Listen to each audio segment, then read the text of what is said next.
Hey guys, welcome to our first tutorial of Learn How to Crochet with Crystal. Okay, so we are working on this mud cozy here, and today we're going to learn how to do a foundation chain. Okay, pretty much any project that you're working on that is square, rectangular, even scarf is done with a foundation chain to start. Okay, and then this project is really cool because you also get to learn how to do color change as well. And we will also learn how to do single crochet. Okay, so if you are joining us to learn how to make the cozy, or if you're just wanting to learn how to do the chain or the single crochet, stay tuned. Okay, you don't have to join us just like to make the cozy. You can also join us to know how to do a chain, because it's the same method for all. So let's get started. So we grab our yarn, okay, and to start we are going to wrap our yarn around our index finger and our middle finger, and we're going to make a cross just like that. Okay, I'm going to hold this tail with these two fingers. Oh, sorry, actually we're going to leave a longer tail, okay, because just like here we're going to be whip stitching or sewing it together at the end, so we will need a fair bit of a tail. Okay, so I'm going to leave about I want to make sure we have enough room, so maybe about 6 inches or so. Okay, so back to where we were, we're going to wrap around our index finger and our middle finger here. We're going to make a little bit of a cross. So this one that's my thumb is holding is on top, so we're going to go under the one that's underneath. Okay, and we're going to pull that one that's on top through like so. Okay, and then we're going to take that loop off of our fingers, and usually I'll just kind of put my finger through it on this side, and then that way I can pull these yarn ends tighter. Okay, and then I just kind of pull through like so. Okay, and then we have our long tail, and we have our working yarn that's on our ball here. Okay, so the yarn tail I'm just going to put up top here because we're not going to be using that right now. So I really want you to get used to holding your hook, you know, your yarn. There's a lot going on right now, so this is what we will be practicing this week. So in order to do a chain, okay, I hold my yarn like kind of on this crease of my finger and just kind of bend my finger a bit for a little bit of tension. So just like I was talking before with the yarn in my introductory video about that tension, like with knitting, that I can't seem to get because I have two needles that I'm working with. I find it easier with crochet because I'm kind of holding here. I'm holding my project, well, that's soon to be a project, and then I have my finger here to hold the yarn as well. Okay, so to do a chain, we are going to yarn over, okay, and we are going to pull through that loop, and that is our first chain there.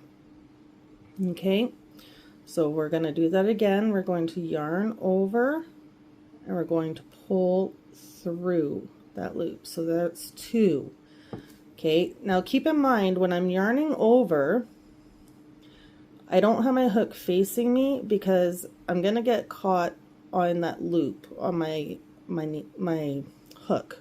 Okay, I don't have it this way because the same thing, and basically, well, I don't even know how you do that on the other end, but you want to kind of pull it through.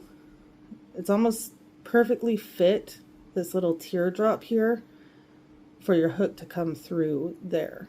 Okay, so when you yarn over, you kind of want your hook to be facing to the left to go through your loop on your hook there. Okay, so that's 3, I think, right? 1, 2, 3.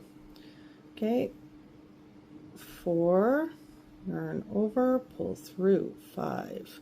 And notice how I'm moving my thumb and my middle finger up closer, okay, every so often, so it's right up close. Okay, I yarn over and pull through, 6, yarn over and pull through, 7, yarn over and pull through, 8, yarn over, pull through, 9, yarn over, pull through, 10, and we're going to go, I'm going to go to 32, just because it's the same weight as this yarn, and I know already that I did 32 for that one. So let's go ahead and do 32, and then we can measure around our mug.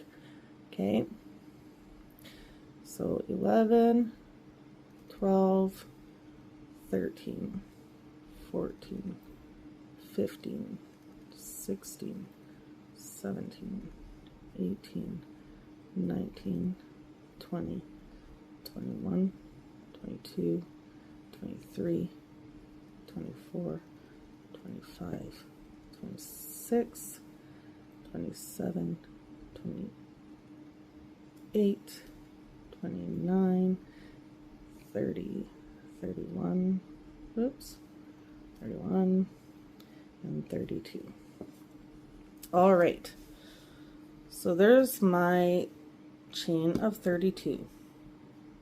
Okay, so it's always good to count at the end just to make sure. So I'm gonna pull this one long just so it doesn't unravel on me. Okay, and I'm gonna take my little needle here to help you guys to see a little better. Okay, so we should have 1.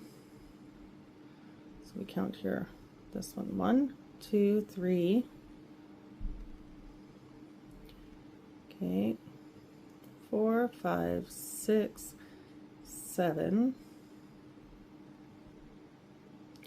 8, 9, 10, 11,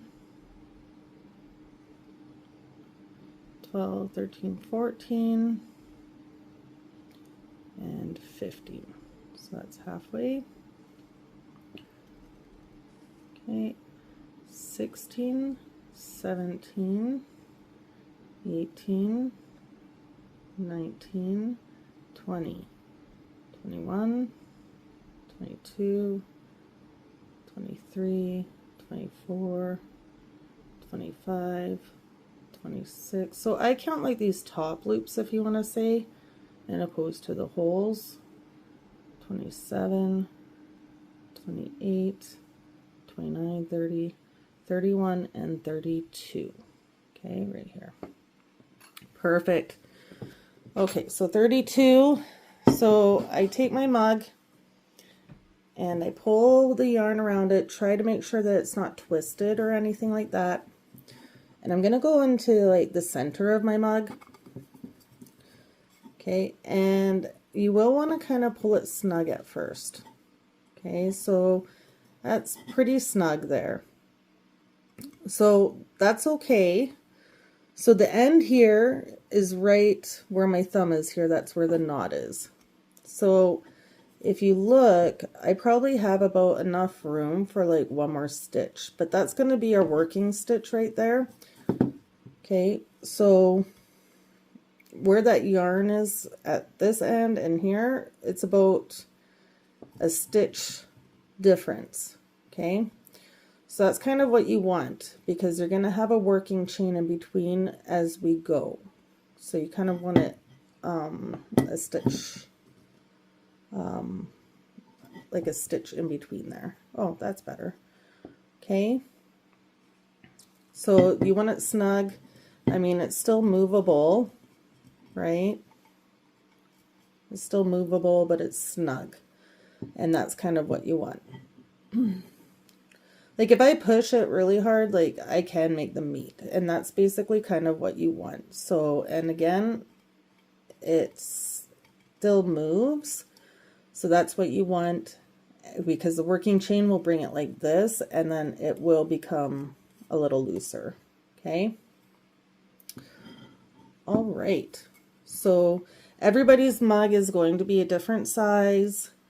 So when we're working with our chains, just know how many chains. Like for me, it's 32. So I always want to have 32 chains, working chains that I'm going to be working through. Okay. And there you have it. So this is what I'd like you to practice this week. Again, don't forget to leave a longer tail for sewing once that you get to the end. Or once that you start, because I want you to pull this, okay, and it will start to unravel. Okay, so you can pull, pull, pull, and it will unravel. So if you make a mistake, don't worry. You can always pull this, and then you can do that chain again, or what have you. And I'd like if you guys would start all the way back from making the slip knot, just so that you can have practice with that as well. Because once we start moving into working like into the single crochets and double crochets and all of that, you will be, it will make it so much easier for you, because you will be able to, you'll know how to hold your yarn and your hook and just that motion and pulling it through, right? So that's what we're going to practice for this week.